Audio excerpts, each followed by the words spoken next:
одоо л бид нар л ингэжлээ шүү дээ. За яг мэрэгчлээ сонгочвол маркетинг дээр ажиллавал ийм чадвар хэрэгтэй ярьчлаа тий.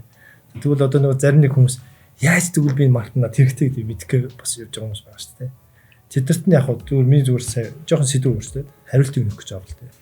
Яг миний туршлагаар бол одоо чи наваа ингээд 10 жилээ төгсөж байхад бол ингээд ментор гэдэг хүн байгаагүй. Миний ментор болохоор юм байсан юм байна. Манай ээж эсвэл хамаатан садны ах дүү байсан байгаа байхгүй. Чамд ийм мэрэгч зохин ч гэдэг юм нэг мэрэгч хэлээ л хэдэж одоо өөрийнхөө ямар турсган дээр ч юм үндэслэл хэлчихэж байгаа. Гэтэл баруун болохоор тэгж хийдэггүй. Жишээлбэл Америкт болохоор ингэж 10 жилийн ахлагын ангид оронгууд student advisor буюу оюутны зөвлөх гэдэг нэг бүр full time бүрэн цаг ажилтан байгаа байхгүй. Тэрний яадаг гэхээр бүх 10 жилийн ахлагын төгсөж байгаа хүүхдүүдтэй уулзаад за чиний хувийн төлөвлөгөө 10 жилийн дараа 20 жилийн дараа юу хиймээр байна? Ямар мэрэгжил дуртай юм? Юу хаана ажилламаар юм бүгдийг асуудаг. Тэгээ нөгөө хүчин бол хэндээ мэдэхгүй шүү дээ. Олон Boeing-д ажиллачмаар байна, эсвэл Tesla-д ажиллачээ гэх нэг зүгээр мөрөөдлийн юм ярина тий. Гэхдээ яг тэрэндээ ажиллах чадвар нь юугаар ажиллах байгаа ч мэдэхгүй тий. Тэнгүүт нь уулзаад чиглүүлж өгдөг. Чи ер нь юу дуртай? Би ер нь инженер дуртай, эсвэл маркетинг дуртай. Энэ их гоё юм санагддаг гингүүд ингээд чиглүүлж өгдөг. Тэгээд бүр зарим нэг сайн сургуулиуд бол юу гэж яадаг вэ гэхээр 10 жилийн төгсөх ангид болон эсвэл их сургууль орсны дараа 1 2 дугаар курст нь одоо мэрэгжлийн сэтгэл зүйн тест авдаг. Одоо нөө зам байдлыг тодорхойлдог. Одоо жишээ нь MBTI гэж жишээл тест авах. Жишээл тэр тестийг болохоор дэлхийн топ 500 компани 75% ашигладаг. За том ихтэй сургуулиуд ашигладаг. Зарим 10 жилийн сургуулиуд ашигладаг. За энэ дээр үндэслээд энэ болохоор жилд дэлхийд 2 сегмент тестийг авдаг. Тэгэнгүүт жишээлбэл энэ тестээр юу илэрдэг вэ гэхээр хүнийг 16 категорид хувааж гаргаж ирээд тийм тэгэнгүүт хүний зан байдал тэр хүний тухайн хүний байглаас зайсан төрлөх авьяас чадвар одоо давуу сул талыг гаргаад ирж байгаа. Тэгвэл тэрэн дээр үндэслээд нөгөө оюутан чинь яаж юм 10 жилийн хөвгт чинь мэрэгжлээ сонгох аяг хэлбэрч. Нөгөө тест нь болохоор та ийм зантай чадвартай учраас магадгүй та маркетингаар явбал илүү их амжилтанд хүрэх юм байна. Эсвэл эмч болвол та илүү их амжилтанд хүрэх юм байна. Ингээд хувилрууд гаргаад ирж байгаа байхгүй. Тэнгүүд нөгөө хүн чинь бодож байгаа нэр энэ чинь их гоё юм байна. Тэр чинь гоё юм гэж сонгоход хэлбэр болчихж байгаа. Тэгээ би болохоор залуучууд юу гэж зөвлөх гээд юм гэхээр хэрвээ та мэрэгжлээ сонгож байгаа бол эхлээд ментортой бол өөрийн гэсэн хүндэлдэг, биширдэг, одоо дагах, үлгэр дуурайлсан тэр хүмүүс болоо тэр хүмүүсээс гоё үлгэр ав. Хоёрдугаар тийм мэрэгжлийн сэтгэл зүйн тест байвал олоод тэр тестүүдийг өгөө. Монголд ингээд мэрсэр гардаг болсон. Тэгээ би бол миний зүгээс бол MBTI, Myers-Briggs-ийн тестийг бол санал болгоно. Тестийг бол яг хуу ашиглах юм бол дараа нь компаниуд ашигладаг нь юу гэхээр энэ хүн ийм хүн учраас ер нь өдөр чадвартай юм байна. Энийг ер нь бэлдэж байгаад ирээдүйд тэр газрын менежер болгож гэх юм захирал болгоно бэлтийгээд ингээд явчих. Яг миний ажлын туршлагад би BSP-д ажиллаж байхад бол хүн нөөцтэйгээр бид энэ тестийг ашиглаад менежер стэйт түвшний албан тушаалд бүх хүмүүс тест аваад шинээр ажиллаж байгаа хүмүүст ингээд авч ашиглаж эхэлжсэн байхгүй. Тэгээ нэг туршлага байдаг. Тэгээ нэг хоёр хүнийг ажлаас салах болоод тэмүүд ажлаас салахч бас амархан халагдахгүй шүү дээ Монголын хуулиар тий.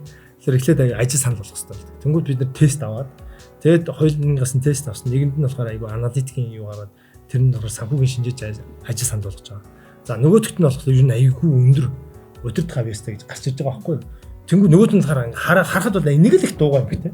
Ерөөс ингээд ярьдгүй ингээд Excel-ийн ард цогц юм хийдэг гэсэн нөхөр өдөрт хавьяастай л итгэхгүй байгаа байхгүй. Гэтэ тест болохоор гаргаад цацаа. Тэгэнгүүт за одоо угаасаа тест гарсан тестэд байгаа цөмөр туршиг ингэдэ ингээ өөр дэлгүүрлөө ингээд нэг менежерийн туслах болгоод авчиж. Тэсний нөгөө төлгөө бэлдүү байсан дэлгүүр дээр одоо юуны дараа тодорхой хугацааны дараа ингээд төлгөө нь биелээд ингээд борлуулалт нөсөд эхэлж байгаа. Тэгээд туршаад үзсэн, асуугаад үзсэн чинь нөгөө чинь ингээд юм санаачлаа бас ингээд хийх гээд ингээд оролдогууд нь ингээд үр дүгөө өнгөд тэгсээр хагаад нөгөө эмгтэй чинь ингээд явсаар хагаад одоо BSP-ийн одоо хамгийн шилдэг одоо менежерүүд нэг болчих. Жил 2 жилийн дараа. Тэгээд ингээд урамшуулаад Итали явж шагнуулаад, гадагшаа явж шагнуулаад, Англи явж шагнуулаад аваад тий. Ингээд тэгэхээр илрүүлсэн байгаа. Тэгж нөгөө компаниуд зарлаа буруулж байгаа байхгүй. Тэг айгүй чухал юу. Тэрнтэй адилхан Монголд энэ жоо мэрэгжил сонгох юм дээр бол айгүй гоо шинжлэх ухаанч зүүн хандуул хэцүү. Тэгвэл одоо бол ихэнх нь танай ах чинь эмч чи эмч бол. Эсвэл ээж чинь нэгтлэн болч гэдэг юм. Ингээд ерөөсөө ингээд зүгээр айгүй юу агаар шинжлэх ухаанч бусаар шийдэд байгаа. Тэгэхээр жоохон ингэж шийдвэл илүү хэрэгтэй л гэж байна.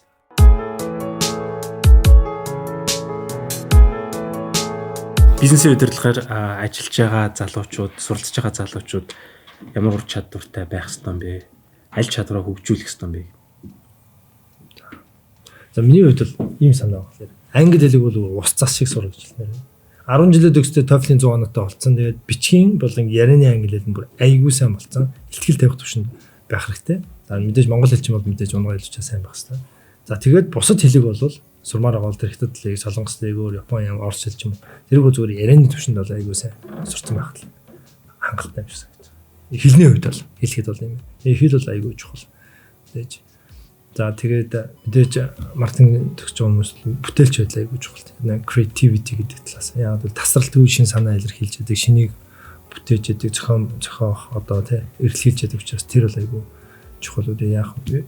Эхний үеийн ялах одоо санаж байгаа зүйлүүд нь тиймэрхүү зүйл.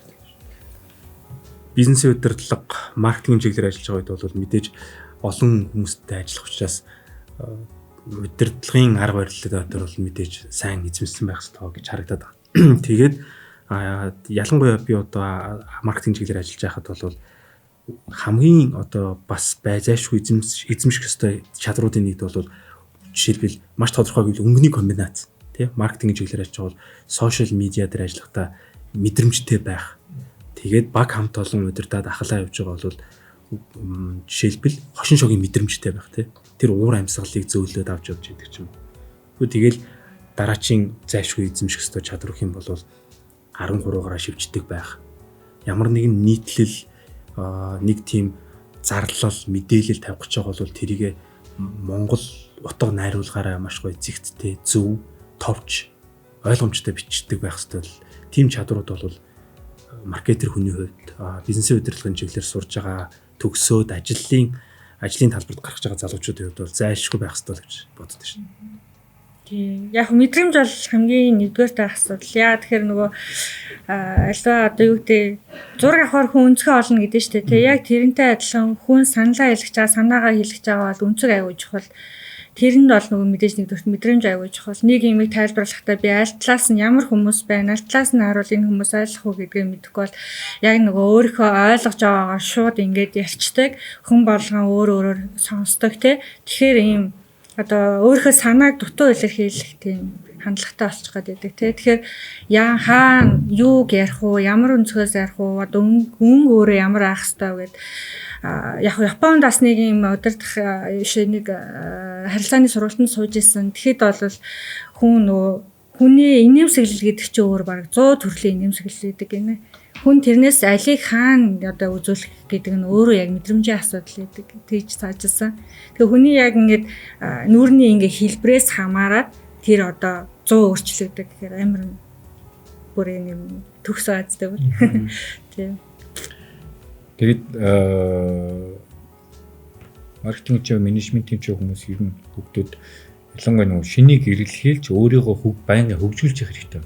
Яг тэр дэвтэрдэг бол энэ маань өөрөө шинжлэх ухаан тий. Тэгээд бас л шин одоо ингээд боломжууд шин одоо аргачлалууд гарч ирж байгаа. Тэгээд тэр болгонд нь өөрийгөө бас хөл нийлүүлж ялхаад тэнд одоо сургалт аваад эсвэл шинийг өөрөө эргэлхийлээд ингээд явж байгаа. Бас нөгөөдөөр энэ маань одоо саяын тэр нөгөө 100 төрлийн нэмсэглэл байдаг гэдэг шиг дахиад улс ордонд эн чинь бас нөгөө улсын хүмүүстэй харьцахад бас арай өөр аргачлалууд байдаг байхгүй.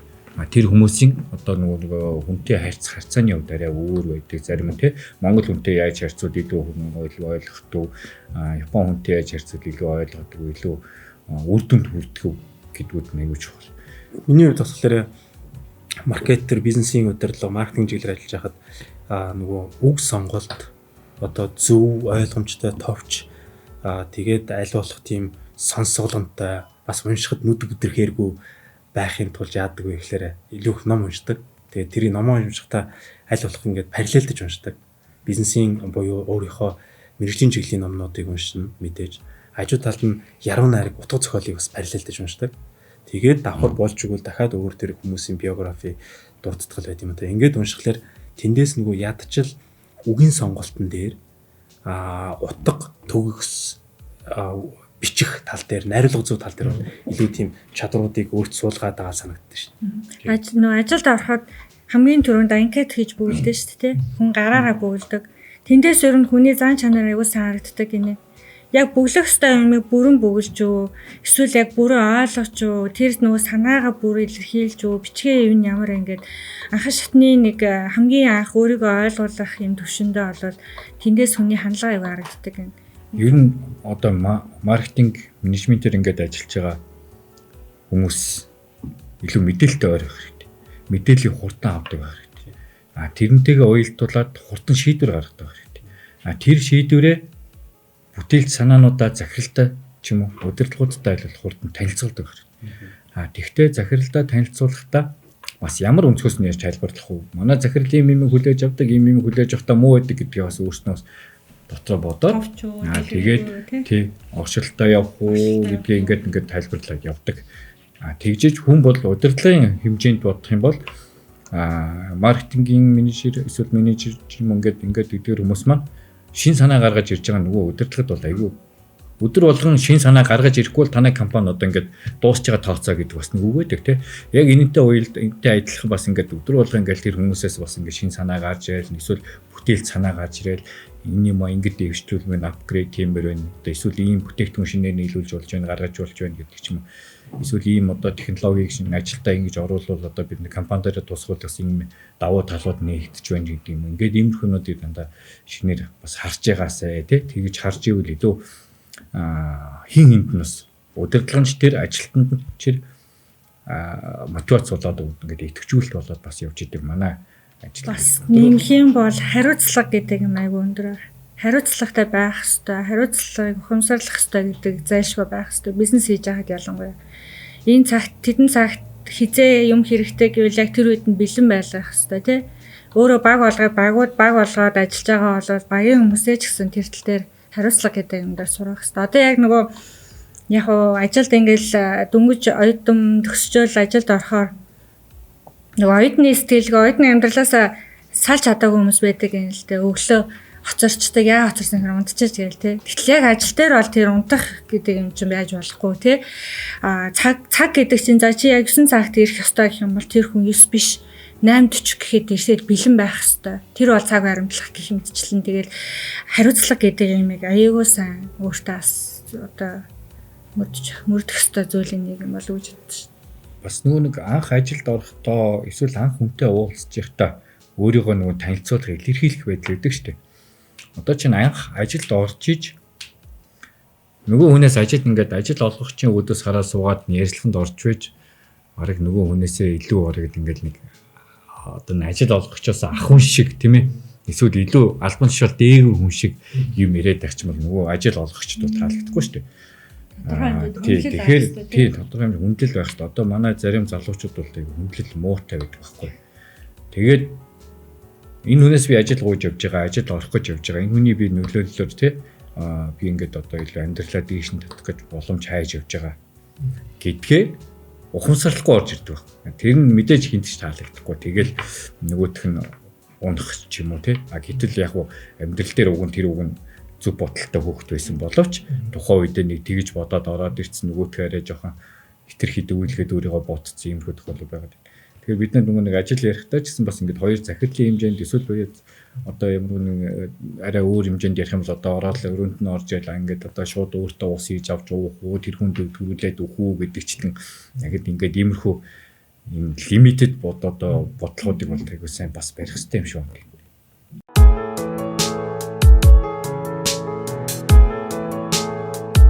Маркетинг чиглэлээр ажиллаж байгаа явцад тийм реклам сурчлагын одоо гуру гэх юм уу тийм мундаг акулуудтай бас хаяа хамтарч ажиллах тийм аз завшаан болно.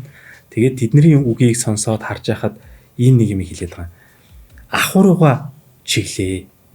Сонгины хальсыг ингээд хальслаад ингээд гадна талын хальсууд нь аваад байдаг шүү дээ. Аваад хамгийн голд нэг тийм нэг гол бүндгүр тэр амт шим шүүс нь болоод байгаа сонгины нэг час хийсэн гол хэсэг нь шүү дээ. Энэ юу вэ гэвэл энэ бол ахуйч юм аа. Ахуй буюу уг гарал түүх соёлч юм аа.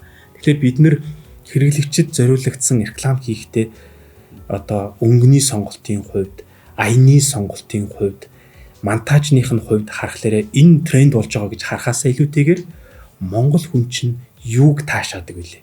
Монгол хүн чинь ямар зүйлд ингэж тайвширдаг вүлээ? Сүүлд нэг ямар нэг UV comedy дээр хэлсэн шүү. Нөгөө инээдэн болоход тэр нөгөө ямар ч чимэгтэй хүн жавхлангийнхаа дууг сонсдог л байхгүй юу гэдэг нэг ингээд хөдөө явж хаад за тэрэн шиг гэдгүмаа гэхэд бид нэр уг үндэс их сурвалж маань юу вэ гэдгээ бодож жагаад тэрэн дээр нь дөрүүлсэн тэрэн дээр нь тэр хэсгийн одоо сэтгэлийнх нь тэр гол юм ин гогдсон сурталчилгаа гогдсон тийм ивент хөтөлбөрүүд хийвэл илүү үр дүнтэй болох юм байна гэж бодож байгаа. Бас нэг юм хэлээд нөгөө маркетинг менежмент ч нөгөө экспорт импортын одоо менежерүүд эднэр маань илүү хуулиа бас мэдэх хэрэгтэй юм билээ. Хуулийн давуу талууд одоо чинь худалдаа аж үйлдвэрийн танхим дээр бол бид нар бас ямар гарал үүслийн гэрчлэгийг авч болох уу, ямар одоо юун дээр хөнгөлөлт эдэлдэг билээ гэдгүүдэд ашиглаа тий. Аль улс орнод ямар хөнгөлөлт эддэг вэ? Японд яадаг вэ? Солонгос яадаг вэ? Юу нь одоо хямдхан боломжийн байдаг вэ гэдгүүдэд бас аягүй сайн мэдэх хэрэгтэй. Тэгжээ тэндээсээ бас бид нар экспорт импортын шинэ гарц гаргалгаанууд, шинэ боломжуудыг бас олж ирдэг. Нөгөөдөгтэйгээ уялдаад дахиад менежмент маркетингийн бас шинэ боломжууд бас үүсч гарч ирдэг. Тэгэхээр энэ бол тэр нэг сургалт одоо энэ тэнд одоо ямар нэгэн тийм менежер хүн бол ер нь илүү ихийг одоо шинжлэлт бүтээлч байдлыг хайж өөрөө ирж хайж явах хэрэгтэй. Тэгээд тэрнээсээ гадна яг тэрэн дээр үндэслээд бас хууль дээрээ бас эдийн засгийн хуулиудыг эдийн засгийн боломжуудыг бас бид нэр бас илүү сурч өөр эрэлхийлж бас хайж их хэрэгтэй юм билээ. Миний хувьд бол ингэж харж байгаа зүгээр өөрийнхоороо ингээд за бизнесийн чиглэлээр, маркетингийн чиглэлээр ажиллаж байгаа тохиолдолд зайлшгүй чиний мэдчих ёстой салбарын чинь хувьд мэдлэг ур чадрын хувьд харахад 5 гушуу шиг харагддаг байхгүй. Түрүүний яахын хэлдэгтэй санал нийлж байгаа. За жишээлбэл хамгийн эхлээд чи баруун зүүн гараа одоо 5 гушуу гэж үзье л да тий. Дээр оройтой хоёр талдаа ингээд ингэсэн тий. Тэгэхээр баруун зүүн талын энэ хоёр өнцөг юу вэ гэх юм бол нэгдүгээр чи борлуулалт болон маркетинг тэр талынхаа хяналтандаа бүрэн бадчих анзаарч явах хэрэгтэй. Борлуулалтаа өсгөхийн тулд маркетинг ямар байх хэрэгтэй тий. Манай хэрэглэгчийн гэдэг талаас. Нөгөө талд нь энийг чинь хийхин тулд чамд хүн хэрэгтэй, баг хэрэгтэй, мэдлэгтэй, туршлагатай залуучууд хэрэгтэй. Тэгэхээр хүний нөөцийн талын мэдлэг одоо тэр хүний нөөцийн мотивацийн шагнал урамшууллын доктортой ажиллах зөв хүнийг сонгох талын асуудлууд хөндөгдөд. Тэгээд доотлын 2-5 гушуун дээр харахад энэ талд бол түрүүний хэлдэг хуулийн асуудал байгаа юм. Зайлшгүй салбарын хувьд бол зохицуулт, эрх зүйн зохицуултууд, мэдлэг тэр нөө хуулийн гарц гаргалгаа тий. Нөгөө талд нь эрсдлүүд байна. Эрсдэл буюу хэрвээ магадгүй тэр нь хөрөнгө оруулалтын хувьд ч бай тий. Эсвэл аюулгүй байдлын, хөдөлмөрийн аюулгүй байдал, эрүүл ахуй талын тэр талын зүйлүүдийг сайн анзаарч явахгүй бол нэг хэрэглэгчээ гомдоосон, нэг зах зээл дээр буруу мэдээлэл түгээснээс болоод бүүн болоод тэнд аюул сонин өслөл үүсч магадгүй тооцоолог. Тэгэхээр ерөөсөө дээдлийн хэсэг бол бас нэг харж явах хэрэгтэй 5 гушууны оройны хэсэг бол боломжуудыг судалж явах хэрэгтэй.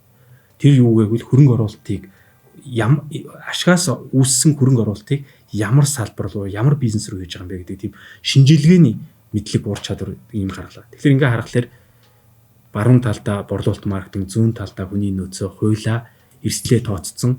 Тэгээд хөрөнгө оруулалтаа хардсан байх юм бол энэ таваа ерөнхийдөө ингээд хяналтандаа байлгаж чадвал бас илүү богино хугацаанд амжилтанд хүрэх юм байна гэж харагдаад байна. Тэр яг хөө сая аналитик шинжилгээ гэж ярьж байна шүү дээ. Тэрэн дээр яг хөө нэмэл нөгөө анализ хийдэг чадвар те шинжилээд үр дүнгийн одоо жишээлбэл маркетинг гэж аягүй сайн судалгаа хийдэг хүмүүс таахгүй. Зах зээлийн мэддэг хэрэглэгч өрсөлдөгч одоо бүх гадаад тойрчонгоо сайн байнга судалдаг. Аягүй сайн судалгаатай байх юм бол аягүй шин санаа гарч ирнэ. Тэгэх юм бол аягүй сайн маркетингийн ивентүүд болон шинэ үйл ажиллагаанд хязгаарч тасрахгүй. Тэгэхээр энийг харин сайн анализ хийгээ шинжилээд үнэхээр хэрэгтэй дата, зөв дата, буруу дата гэдэг ялган салгадаг тэр ур чадвар бол аягүй хэрэгтэй болчихдог.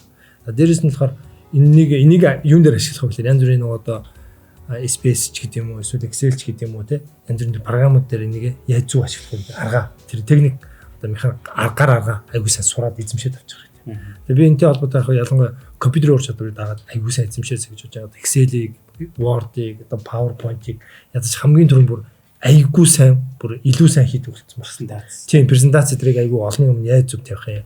Word-ийг бол бүр ингээд зүгээр нэг шивээд өнгөрдөг биш те. Тэрийг бүр ингээд review тэр comment эдэртэй бүр ингээд тултан ингээд бүр сайн ашигладаг. Санаа нь юу гэхээр энэ ур чадваруудаа их сургууль руу орохоос өмнө аягүй суурийн тавиад их сургуульд орохдоо бүр амар сайн болгочих хэрэгтэй байхгүй юу. Тэд нар чинь цаг юмн маш олон зүйл дээр ингээд хэрэг болох юм аа гэдэг. Ажилд орсон хойноо за оюутан байхдаа энэ хичээл дээрээ суудаг байж тээ энийгээ ингэж үзчихийдэг байж тээ гэдэг юм дээр л өөрөө илүү бүтээч ажилладаг. Оюутан байх чинь оюутны одоо багш даалгавар өгдөг болохоос биш оюутан өөрөө сурдаг шүү дээ өөрөө хичээх хэрэгтэй. Тэрийгээ тэр үедээ ухамсарлаад сурч явах хэрэгтэй байхгүй. Тэгэхгүй тэр үедээ цагаа алдаа дараа нь дахиад мэдгүй юм оюутан байхдаа мэдээж авах хэрэгтэй байхгүй. Энийг багшаа мэдгүй заагаад өгөөч гэдэг аюу Тэгээд тэнцэнэ алдчих хэвээр оюутан Тэндээ батал алдаад. тий алдаад юм явж байгаа. Одоо яг төгсөөд орж байгаа одоо ажилд орж байгаа хүмүүсийн хувьд бол хүний үгийг аюул сайн сонсдог байх хэрэгтэй. Буцаагаад шүүмжлэхэд тэрийг нэг даах чадвартай байх хэрэгтэй. Нэг үг хатуу хэлчихээр гомдол уралцдаг ч юм уу. Одоо магадгүй нөгөө одоо бас шинэ нэрэн үе гэж яриад байгаа нөгөө зэмлүүлж сураагүй, зэмлүүлж өсөөгүй гэж тэгж байгаа. Гэтэл яг нөгөө байгууллага дээр нөгөө хариуцлага, эрсдэл гэж бүх төвшөнд юм яригдж байгаа болохоор одоо хүний үгийг маш сайн сонсож буцаагаад ямар нэгэн байдлаар одоо зэмлэхэд тэрийг нь хүлээж авах чадвартай аюулсан суралцах хэрэгтэй гэж бодоод өөрийгөө бас тэр талаараа бэлдэх хэрэгтэй байх тийм ээ. Тий, яг наад чинь бас нэг зүйлийг нэмээд хэлье. Яг нэг хөндөөгдөөгүй багаар ажиллах чадвар. Тэгээ маркетинг чинь ингээд бүх хэлц газартай янз бүрийн хүмүүстэй харьцдаг тий.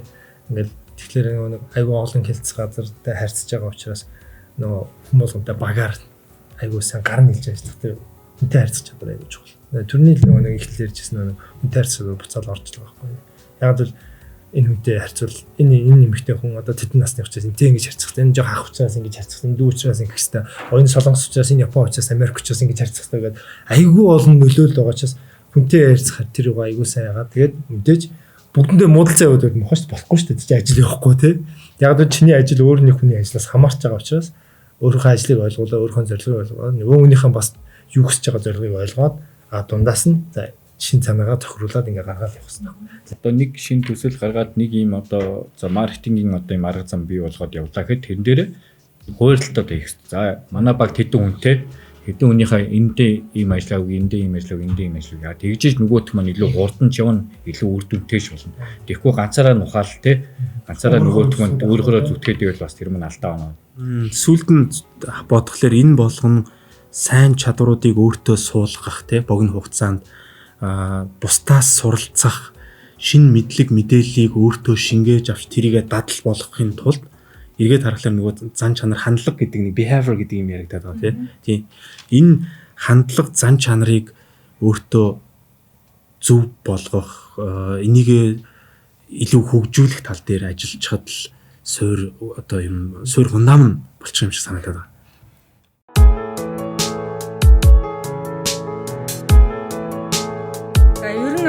Яг ажлын байран дээр гарахад бол зайлшгүй байх ёстой 3 зүйл бол мэдээж нэгдүгээрт мэдрэмж авах ёстой.